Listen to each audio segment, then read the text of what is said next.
My daughter said, "I wish you were dead." The doctor called her 20 minutes later.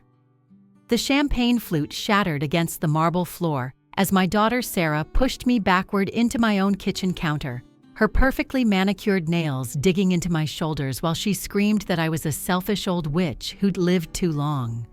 20 minutes later, she was sobbing on the phone with Dr. Morrison, begging to know which hospital the ambulance had taken my body to. The only problem was, I wasn't in any ambulance. I was sitting in my car outside her house, watching through her living room window as she and my son-in-law Marcus popped open a $300 bottle of Dom Perignon to celebrate my death. If you're watching this, subscribe and let me know where you're watching from. Let me back up and tell you how I, Margaret Ann Winters, age 67, went from beloved mother and grandmother to watching my only daughter celebrate my supposed demise while plotting to steal my $2.3 million estate. 6 months ago, I thought I had everything. A beautiful colonial house in Westchester County, worth $1.8 million, a healthy investment portfolio, and what I believed was a loving relationship with my daughter Sarah, her husband Marcus, and my 2 grandchildren, Emma and Josh. I'd been widowed for 3 years after losing my Harold to pancreatic cancer, and Sarah had been my rock through it all, or so I thought. The first sign something was wrong came on a Tuesday morning in March. I'd stopped by Sarah's house unannounced to drop off some toys I'd bought for the kids. Marcus's car was in the driveway, which was odd since he should have been at his law firm. I let myself in with my spare key. We'd always had that kind of relationship, and heard voices from his home office. "She's 67 and getting more confused every day," Marcus was saying. "Dr. Kellerman says he can absolutely testify to cognitive decline, for the right price." "How much?" That was Sarah's voice, and something in her tone made my blood run cold. $50,000, but think about what we're getting. Power of attorney, control of all her accounts, and when she dies, which, let's be honest, can't be that far off, everything comes to us. No messy probate, no questions asked. I stood frozen in their hallway, my hand over my mouth to keep from gasping.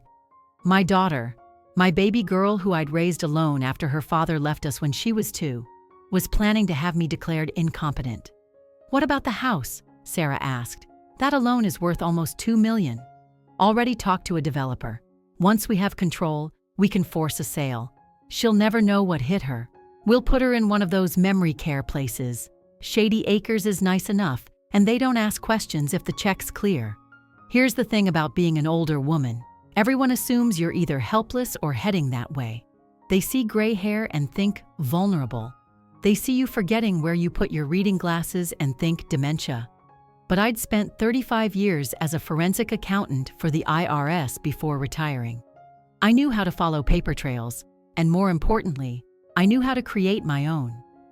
I slipped out of their house as quietly as I'd entered and drove straight to my lawyer, not the family attorney Sarah knew about, but Patricia Chen, a former colleague who'd gone into private practice. By that afternoon, I'd transferred $500,000 to an account Sarah didn't know existed and had Patricia begin documenting my mental competency with a series of cognitive tests and medical evaluations from doctors who weren't on Marcus's payroll. But that's not even the worst part. Over the next 2 months, I played the part of the declining mother while secretly recording every interaction. I installed tiny cameras in my own home, the kind they sell for watching pets, and caught Marcus going through my financial documents while supposedly fixing my computer. I documented Sarah stealing jewelry from my bedroom, pieces that had belonged to Harold's mother, worth over $50,000. The real revelation came when I overheard Sarah on the phone with someone named Derek. At first, I thought Derek was another lawyer, but then she said something that made my heart stop. "The insulin is untraceable if we do it right. She's not diabetic, so a massive dose would just look like sudden organ failure in someone her age. They were planning to kill me. Blood is thicker than water, but apparently not thicker than money. The irony was, I'd already set up a trust for my grandchildren's education, $300,000 that Sarah couldn't touch. But that wasn't enough for her. She wanted it all. I knew I had to act fast, but I also needed them to show their hand completely. So I played into their narrative. I started forgetting things publicly, showing up late to lunch dates, calling Sarah by the wrong name once or twice in front of witnesses she'd lined up. Meanwhile, I was building my case with Patricia and a private investigator named James Nguyen, a former FBI agent who specialized in elder abuse cases. 3 weeks ago, everything came to a head. Sarah invited me for dinner, insisting I come alone. She said Marcus was traveling and the kids were at sleepovers.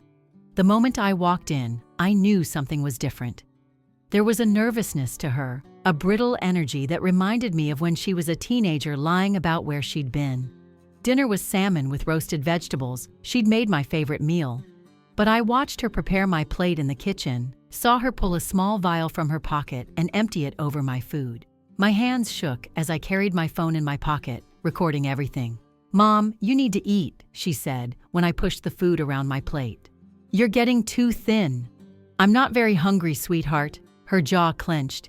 "Eat the damn food, Mother." That's when I knew I had to provoke her into showing her true colors. "Actually, Sarah, I wanted to talk to you about something. I'm thinking of selling the house and traveling. Maybe donate most of the money to charity." The transformation was instant. Her face went from fake concern to pure rage. "What? You can't do that." "Why not?" "It's my money." That's when she lunged at me, sending the champagne flute flying. "You selfish bitch! After everything I've done for you, I gave up my career to take care of you after Dad died." This was a lie. She'd been unemployed for years before Harold's death. "That money is mine. I earned it. I wish you were dead." She pushed me hard into the counter, and I let myself fall, crying out in genuine pain as my hip hit the marble. But I also pressed the emergency alert on my phone that would send all my recordings directly to Patricia and James. Sarah stood over me panting. Then, realizing what she'd done, she tried to help me up. "Mom, I'm sorry. I didn't mean—" "Yes, you did." I pulled myself up, my hip throbbing. "And now I know exactly who you are." I walked out of her house, leaving her screaming threats behind me. 20 minutes later, I was parked outside when Dr. Morrison, not Dr. Kellerman, but the ER doctor who was a friend of Patricia's, called Sarah as we'd arranged. He told her I'd been brought in after a cardiac event and hadn't survived. The wailing that came from her house was Oscar-worthy. I watched as Marcus's car screeched into the driveway 15 minutes later. Through the window, I could see them embracing, Sarah still performing grief. Then Marcus went to their bar and pulled out the Dom Perignon. They actually clinked glasses. The next morning, they showed up at my house with a locksmith, Marcus waving papers that he claimed gave them immediate access to my estate. Imagine their surprise when they found James Nguyen and 3 police officers waiting for them instead, with warrants for their arrest on charges of conspiracy to commit murder, elder abuse, fraud, and attempted murder. Sarah's face when she saw me standing there, very much alive and holding a cup of coffee, was something I'll never forget. "But," Dr. Morrison said. "Dr. Morrison is a friend of my lawyer," I said calmly. "Unlike Dr. Kellerman, who's already been arrested for conspiracy to defraud elderly patients. He gave you up immediately, by the way. Said it was all your idea." Marcus tried to run. He made it about 10 feet before James tackled him into my rose bushes. I'd always hated those rose bushes, so that was a bonus. The investigation revealed even more than I'd known. They'd taken out a life insurance policy on me, forging my signature. They'd been slowly poisoning me with small doses of antifreeze in the coffee they brought me during visits, which explained the stomach problems I'd been having. And they'd already put a deposit on a beach house in Miami with money they'd stolen from my accounts. But here's where being a forensic accountant came in handy. Every transaction they'd made, I'd tracked. Every document they'd forged, I'd copied. Every conversation they'd had about my money, I'd recorded. The FBI ended up getting involved because Marcus had been doing the same thing to 3 other elderly clients at his firm. The trial was swift. Sarah got 15 years for attempted murder and elder abuse. Marcus got 25 for the additional fraud charges. The beach house deposit was returned to my account, along with everything else they'd stolen. Their assets were frozen to pay restitution to Marcus's other victims. The hardest part was my grandchildren.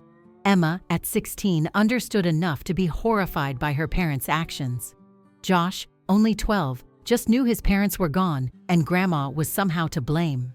Patricia helped me set up a trust for them that Sarah and Marcus can never touch, and Emma chose to live with me while Josh went to Sarah's sister in California.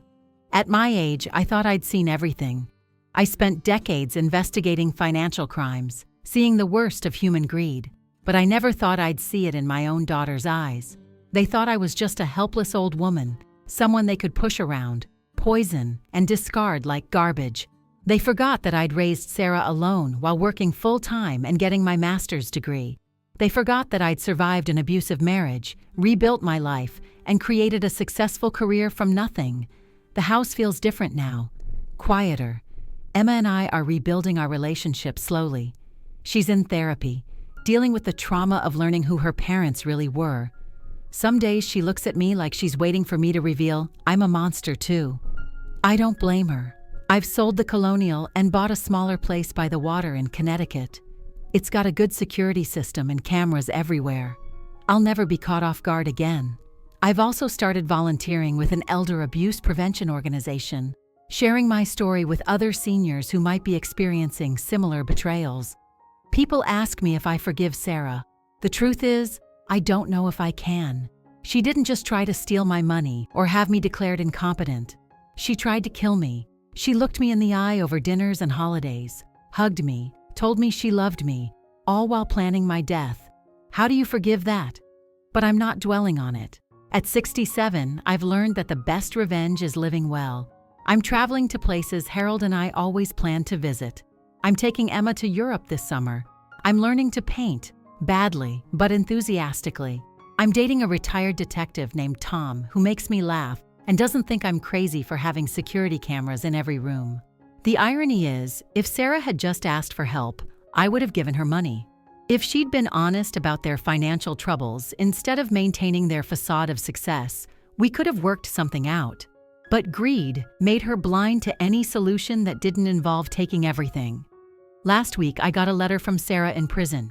6 pages of justifications, accusations, and demands that I drop the charges. Too late for that anyway. She said I'd destroyed her life, that I was a terrible mother who'd driven her to desperation. She even claimed I'd imagined the whole poisoning thing, that the antifreeze was a coincidence. I burned the letter in my new fireplace and made s'mores with Emma. We laughed about how her mother had always hated s'mores, said they were too messy. Everything with Mom had to be perfect, Emma said quietly, even her crimes.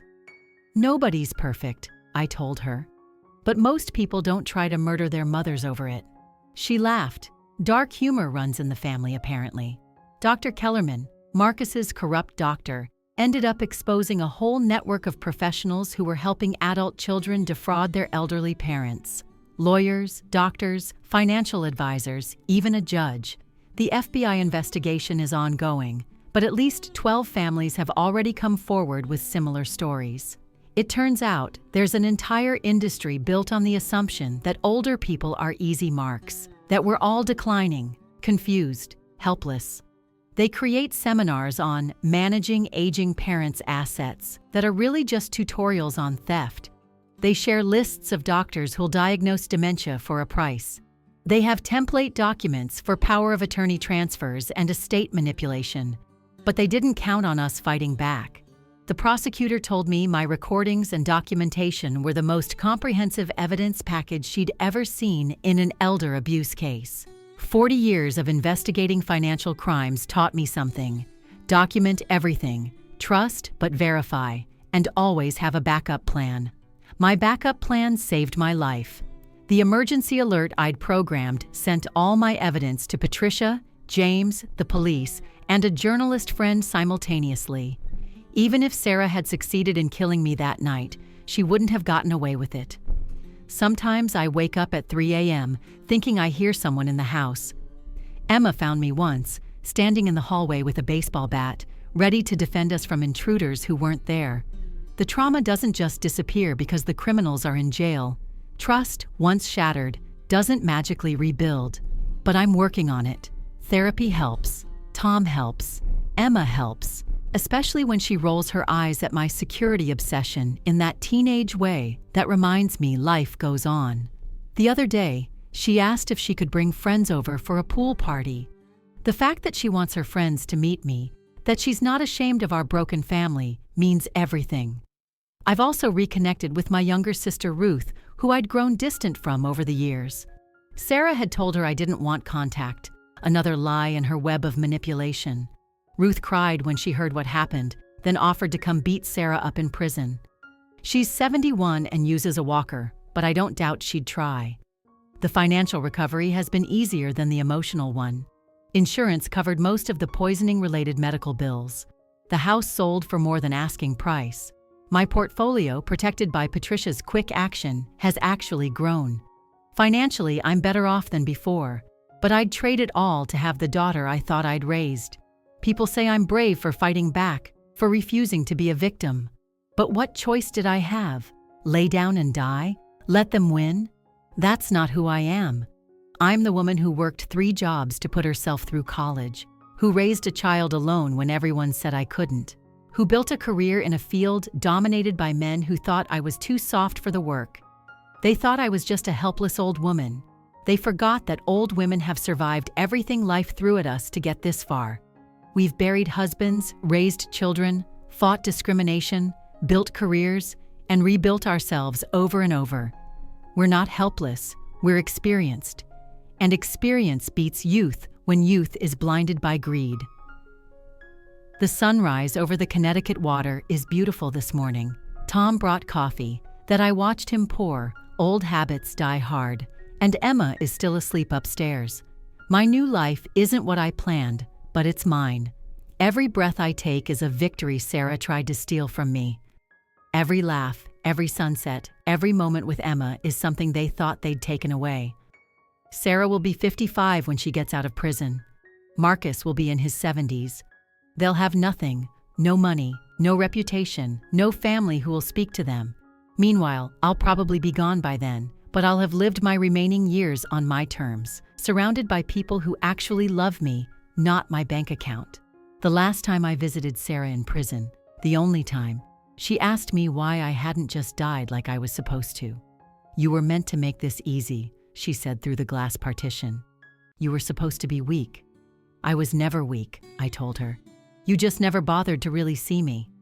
She started crying then, but they weren't tears of remorse. They were tears of frustration that her plan had failed, that the mother she'd underestimated had outsmarted her. As I walked away, she screamed that I'd regret this, that she'd make me pay when she got out. The guard who escorted me out, a young woman named Monica, shook her head. "You'd be surprised how many of them are in here for the same thing, thinking their parents owe them everything, like getting old is a crime punishable by theft. Or murder," I added. "That too. You're lucky you caught on when you did. Most don't realize until it's too late." Lucky. I suppose I am. Lucky to be alive. Lucky to have Emma. Lucky to have friends who helped me fight back. Lucky to have the skills and resources to document everything. But mostly, lucky to have survived my daughter's hatred long enough to see justice served. The truth is, at 67, I shouldn't have to be looking over my shoulder. I shouldn't have to test my food for poison or check my locks 3 times before bed. I shouldn't have to wonder if the daughter I raised, nursed through chickenpox, taught to ride a bike, and loved unconditionally wanted me dead for money. But this is my reality now, and I'm making the best of it. I'm taking self-defense classes with a group of other older women, all of us learning that we're stronger than we look. I'm writing a book about my experience, with all proceeds going to elder abuse prevention. I'm living proof that survival is the best revenge. 40 years of marriage to Harold, 35 years of motherhood, and this is what it came to. But I'm still here, still fighting, still refusing to be anyone's victim. They thought I was disposable. They thought wrong. Thanks for listening. Don't forget to subscribe and feel free to share your story in the comments. Your voice matters.